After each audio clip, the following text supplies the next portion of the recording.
데일리 가정예배에 함께하는 모든 성도님들을 축복합니다. 토요일은 가정예배 형식으로 드려집니다. 전능하사 천지를 만드신 하나님 아버지를 내가 믿사오며 그 외아들 우리 주 예수 그리스도를 믿사오니 이는 성령으로 잉태하사 동정녀 마리아에게 나시고 본디오 빌라도에게 고난을 받으사 십자가에 못 박혀 죽으시고 장사된 지 사흘 만에 죽은 자 가운데서 다시 살아나시며 하늘에 오르사 전능하신 하나님 우편에 앉아 계시다가 저리로서 산자와 죽은 자를 심판하러 오시리라. 성령을 믿사오며 거룩한 공회와 성도가 서로 교통하는 것과 죄를 사하여 주시는 것과 몸이 다시 사는 것과 영원히 사는 것을 믿사옵나이다. 아멘. 선한 목자 되신 우리 주 함께 찬양하시겠습니다.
오늘 우리에게 주시는 하나님의 말씀입니다. 사도행전 3장 1절에서 4절까지의 말씀입니다. 우리 한 목소리로 함께 읽도록 하겠습니다.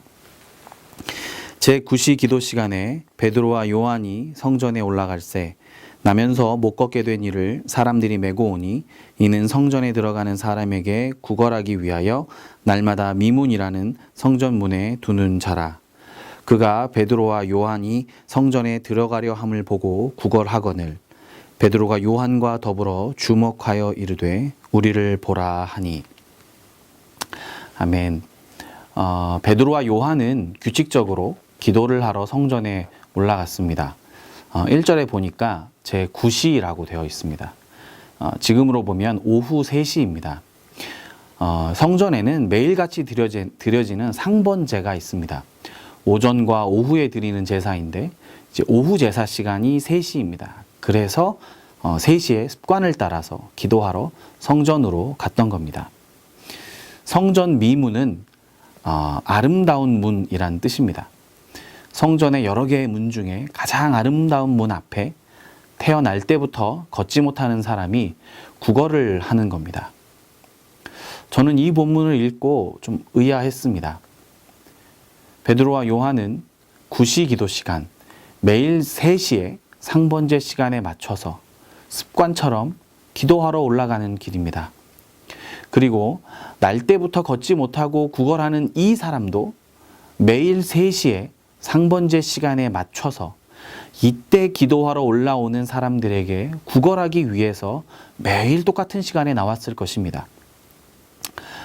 그러면 베드로와 요한 그리고 구걸하는 이 사람까지 여기 있는 모든 등장인물에게 지금 이 상황은 일상입니다. 어제나 오늘이나 여러 번 지나쳤고 여러 번 만났던 관계들입니다. 심지어는 베드로와 요한이 가끔은 이 사람에게 돈을 줬을 수도 있습니다. 매일 오후 3시에 성전 앞에서 보는 일상적인 풍경이라는 뜻입니다. 그런데 왜 그 일상의 자리가 기적의 자리로 바뀌었을까요? 태어나면서부터 걷지 못하던 사람은 어떻게 베드로와 요한을 통해서 일어나 걷게 되고 뛰면서 하나님을 찬양하게 되었을까요?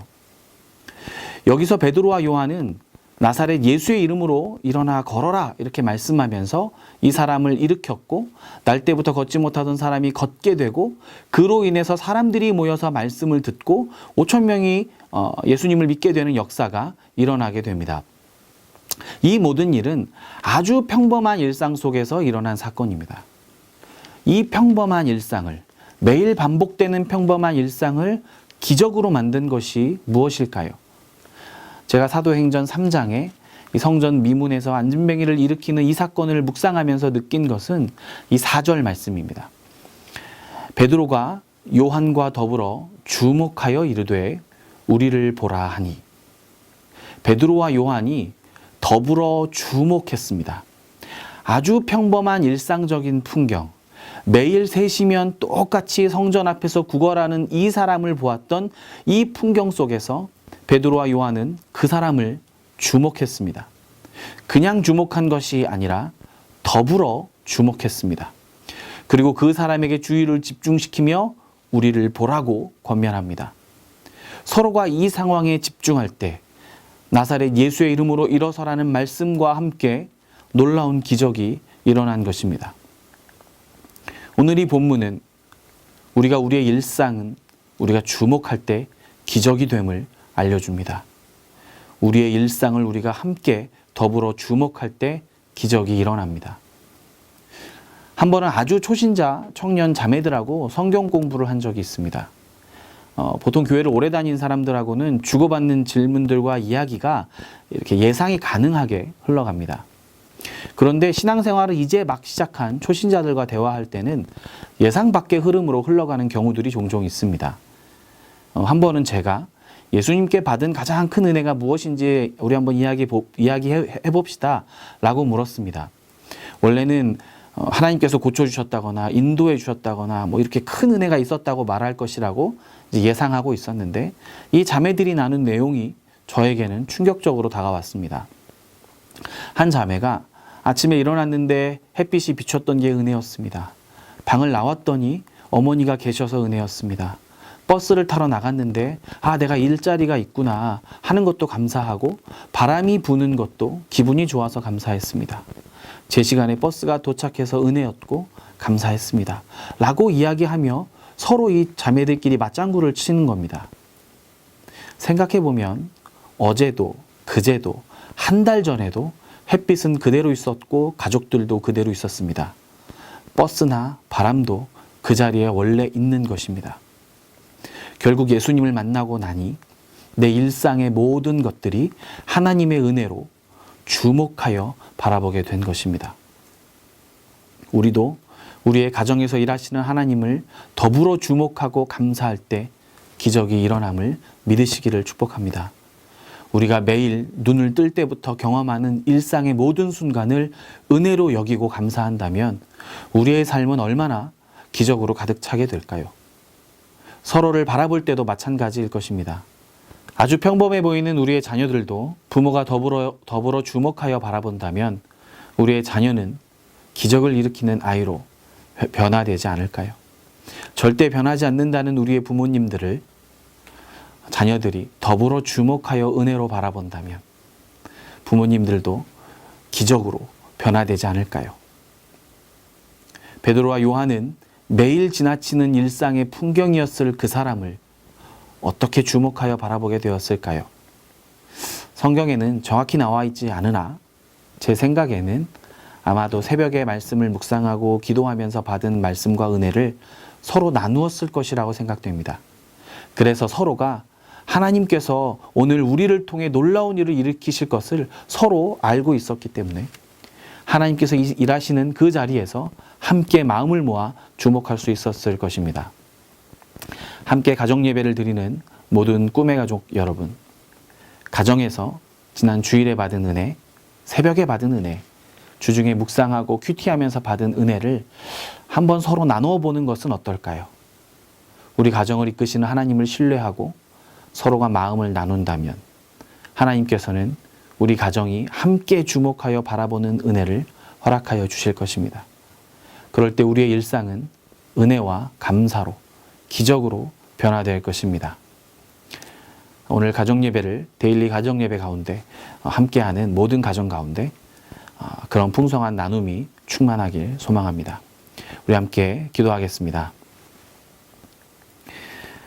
우리 안에 지금도 일하시며 역사하시는 하나님, 우리가 마음을 나눌 때 예수님의 마음으로 하나 되게 하시고 더불어 주목하여 우리의 일상을 은혜로 비출 때 우리의 평범한 일상, 우리의 평범한 가족들이 기적이 되는 역사가 일어나게 하여 주옵소서. 지금은 우리와 우리 가정에 늘 함께 하시는 임마누엘 예수님의 은혜와 하나님 아버지의 사랑하심과 성령 하나님, 우리로 평범한 일상 속 하나님의 은혜를 더불어 주목하게 하시는 역사가 지금 각자의 처소와 가정에서 함께 예배하는 모든 주의 자녀들을 위해 지금으로부터 영원토록 함께하여 주시기를 간절히 축원하옵나이다. 아멘. 오늘 가정예배 가운데는 우리 함께 은혜를 나누고 말씀을 나누며 마음을 모아서 기도했으면 좋겠습니다. 우리 함께 기도하시겠습니다.